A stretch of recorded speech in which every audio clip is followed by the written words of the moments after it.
जन्म जन्म का साथ कन्हैया का हाथ। जब ये जगत किसी व्यक्ति का हाथ छोड़ता है तब जनार्दन अपना हाथ आगे बढ़ाता है।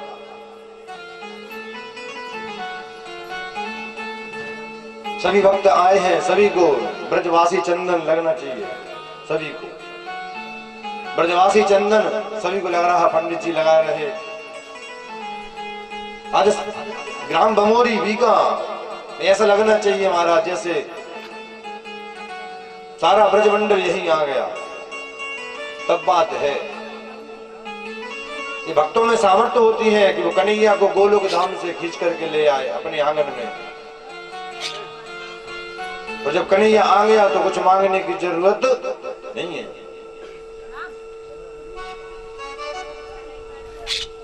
श्रीमद् भागवत की कथा ज्ञान गंगा है। इससे बड़ा यज्ञ नहीं, इससे बड़ा तप नहीं, इससे बड़ा जाप नहीं। इस कथा को श्रवण करो। भगवान की जो छवि हम सुनते हैं, नेत्र बंद करके उसको अपने मन में बसाएं।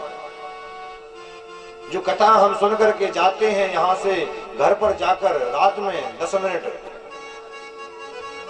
समय दें, उस कथा को एक बार अपने मन में दोहराएं। क्या क्या सुना, आज किन की कथा हुई, इस कथा से हमें क्या सीखना चाहिए। कथा सबने सुनी, पर जो कथा से कुछ ग्रहण करता है, कुछ सीखता है, वो जीवन में कभी फेल नहीं होता। और जिसे बार बार कहने पर जो नहीं सुधरता, तुम्हारा जिंदगी भी उसे छोड़कर आगे बढ़ जाती है। ऐसे व्यक्ति का क्या करें।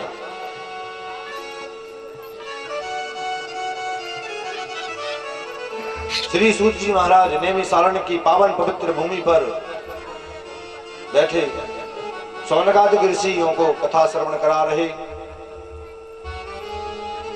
किस प्रकार राजा परीक्षित को 7 दिन में 7वें दिन मरने का श्राप लगा तक्षक नाग द्वारा।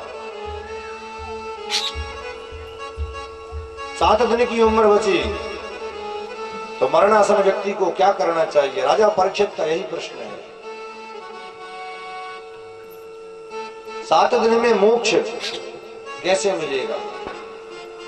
ये श्री सुखदेव जी महाराज परमहंस हैं जो राजा परीक्षित को कथा श्रवण करा रहे हैं। और मैं तो ये कहता हूं महाराज, 7 दिन में राजा परीक्षित नहीं, अपितु हम सब मरने वाले हैं 7 दिन में। क्योंकि दिन भी कितने होते हैं महाराज, 7। रवि सोम मंगल बुध गुरु शुक्र शनि, 7 ही दिन है। 7 ही दिन में व्यक्ति जन्म लेता है, 7 ही दिन में उसका विवाह होता है, 7 ही दिन में सुख लेता है, दुख लेता है, और 7 दिन में मृत्यु को प्राप्त होता है। 8वां दिन नहीं होता।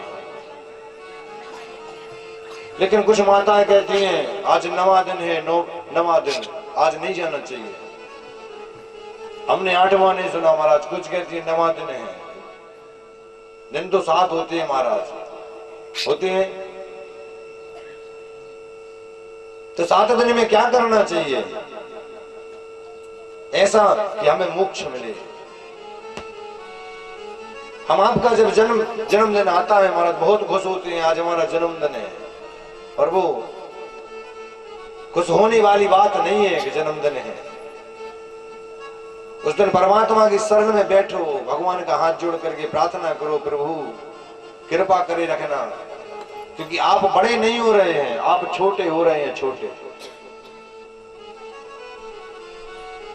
एक दादाजी थे 70 वर्ष के। एक बालक ने पूछा, दादा बताओ आप बड़े हो या हम। दादा कहते हैं भैया हम बड़े हैं। बोले आप कैसे बड़े हो। दादाजी कहते हैं हम 70 वर्ष के हैं और तुम 15 वर्ष के। तो बच्चा कहता है दादाजी आप उल्टे ही सोचते हैं हमेशा, बड़े हम हैं, छोटे आप हैं। दादा कहते हैं छोटे भैया हम कैसे हो गए। बोले महाराज एक बात बताओ, कलयुग में कितनी उम्र है। मोटे हिसाब में लगाए लो, वैसे तो किसी की 40, किसी की 50, किसी की 60, तो परमात्मा कृपा करे तो 100। तो वैसे तो उम्र महाराज 100 है। तो दादाजी एक बात बताएं आप कितने के हो गए।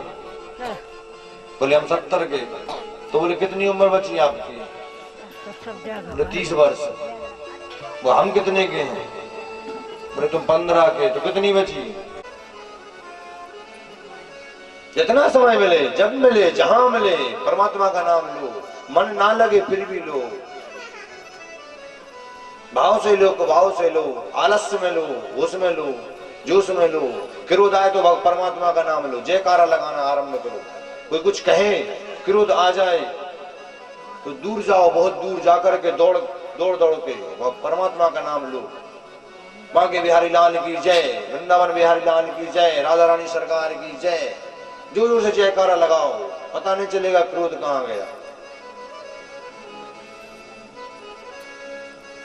एक बार कुटिया में एक माता जी आई, कहा महाराज बहू बहुत लड़ती है, क्या करें? हमने कहा एक काम करो, ये ताबीज ले जाओ, जब भी बहू कुछ कहे तो ताबीज मुख में रख लिया करो। आप मुख में ताबीज रखेंगी तो बहू की हिम्मत नहीं है आपसे कुछ कह पाए। बोले महाराज वो नहीं मानेगी। बोले ताबीज रखो तो, पर देखना। सास चली गई, बहू आई, महाराज मेरी सास बहुत घमंडी है, बहुत लड़ाकू है, बहुत लड़ती है बिना कारण। उसको भी हमने ताबीज दे दिए, ताबीज लो, जब भी कुछ कहे ताबीज मुख में डालना। दोनों घर पर इकट्ठी हुई, सास ने जाकर के बड़बड़ाना आरंभ किया। झाड़ू नहीं लगी अभी तक, काम नहीं हुआ।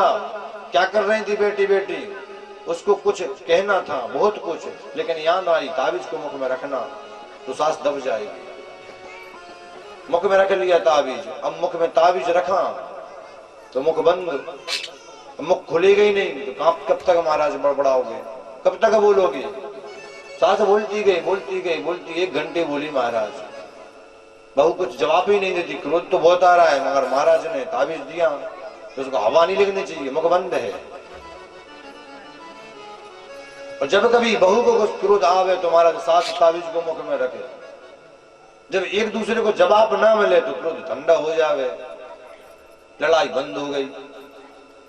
हमें जब भी क्रोध आवे एक काम करना चाहिए, बस एक, ज्यादा ना करो। भगवान का भजन नाम ना ले सको, एक काम करना, बस करके देखना।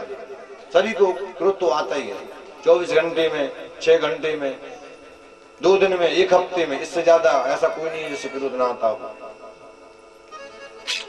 जब भी क्रोध आवे एक उपाय, बस एक ही उपाय है, 1 गिलास ठंडा पानी पी लेना, 1 गिलास। इसके बाद क्रोध करके दिखाना, हम मान जाएंगे। जैसे कहते हैं ना भूत प्रेत आग से डरते हैं, अग्नि जला दो तो महाराज भाग जाते हैं। माचिस जेब में रखते हैं कुछ लोग, जो जंगल में जाते हैं, खेतों में जाते हैं, वो अक्सर कर माचिस रखते हैं भूत प्रेत से। इसी प्रकार क्रोध को दूर करना है। क्रोध जैसे ही आए पानी की तरफ भागो, 1 गिलास पानी पी लो, बस क्रोध का पता नहीं चलेगा महाराज आया था कहां चला गया।